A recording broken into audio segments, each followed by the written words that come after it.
Shëndrimi i Jezusit. Mbas 6 ditësh Jezusi mori me vete Pietrin, Jakobin dhe Gjonin, vëllain e tij, e I çoi në vetmi në një mal të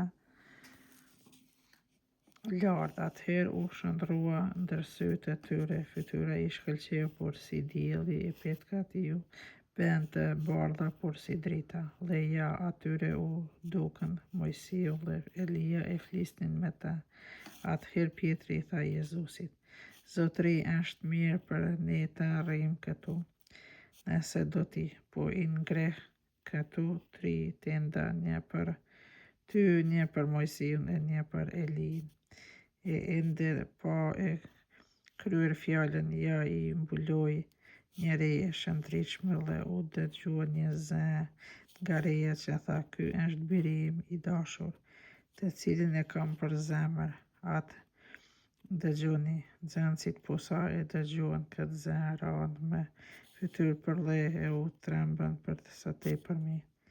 Jezusi u ofrua, I preku e tha: Çohuni e mos u trembni.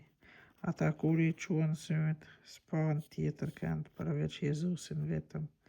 Ndërsa po zbrisin nga mali, Jezusi u urdhëroi: Mos I tregoni askujt çka paët, para se biri I njeriut të ngjallet prej së vdekurit. Atëherë Jezusi e pyetën: Pse pra skribët thonë se duhet të vijnë përpara Elia? E ai u përgjigji: Po, Elia do të vijë dhe do të verë çdo gjë në vend të vet. Përse unë po ju them se Elia ka ardhur, por ata nuk e njohën e bën në të gjithësi deshën.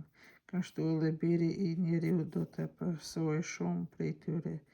Atëherë nxënësit e kuptuan se u foli për gjunin pagëzuesin. Jezusi shëroi një djalosh të djallosur. Kur bërritën te populli, u ofrua një njeri I ra në gjunjë për atij dhe I tha: Zotëri, ki mëshirë për djalin tim. I bie e tokës dhe po vuan shumë. Shpesh bie herë në zjarre, herë në ujë. E solla të nxënësit e tu, por ata s'mundën ta shërojnë. O brezëri e pa fe e prishur, përgjigji Jezusi: Deri kur do të jetoj mes jush, por deri kur do t'ju duroj, ma bijini këtu. Atëherë Jezusi I urdhëroi djalit e ky doli prej djaloshit që u shëruan në atë çast. Atëherë nxënësit I ofruan veçmas Jezusit dhe e pyetën: Përse nuk mundem ta dëbojmë? Ai u përgjigji: Për shkak të besimit tuaj të pakët. Për një mend po ju them, në paçi fe edhe vetëm sa një kokër si napi, I thoni këtij malit: Dil këndej e shko atij, do të kaloj dhe asgjë s'do t'ju jetë e pamundshme. Jezusi përsëri lajmëron mundimin e ngjalljen e vet.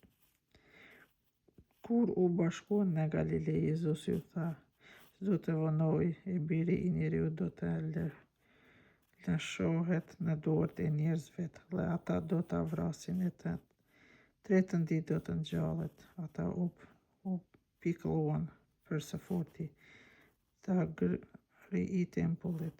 Kur arritën në Kafarnaum, ju ofruan Pietrit ata që mbledhin të agrin e tempullit dhe I tha: A nuk e paguan mësuesi juaj të agrin e tempullit? E pagant, u përgjigj Pietri. Kur Pietri hyri në shtëpi, Jezusi ja priti përpara: Simon, çka të thonë mendja mbretërit e Eleut? Prej kujt e mbledhin taksën ose tatimin? Prej fëmijëve të vet apo prej të huajve? Kur I përgjigj: Prej të huajve. Pra, I tha Jezusi: Fëmijët qenë kanë të lirë, por për të mos I shkandaluar, shko në det. Hill grepin dhe peshkun e parë që të zënsh merr hapja gojën e do të gjensh një stater, merr dhe jepja për mua e për ty.